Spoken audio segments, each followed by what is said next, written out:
In this video I will show you what happens if you remove your Apple ID from iPhone.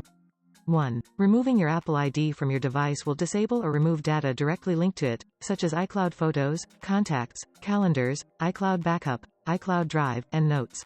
However, these data are stored in iCloud, ensuring that you can access them again by signing in with your Apple ID later. 2. Apps downloaded with your Apple ID will remain installed but may prompt you to sign in with a different Apple ID or a guest account for full functionality. Some apps may become entirely unusable. 3. You can't download or update apps, and access to previous purchases like apps, music, movies, etc. linked to your Apple ID is restricted. This also affects iMessage and FaceTime functionalities.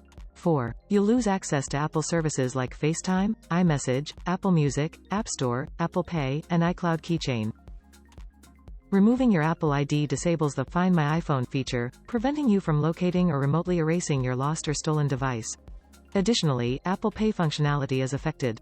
6. Your Apple ID stays active, allowing access to iCloud and other Apple services on different devices.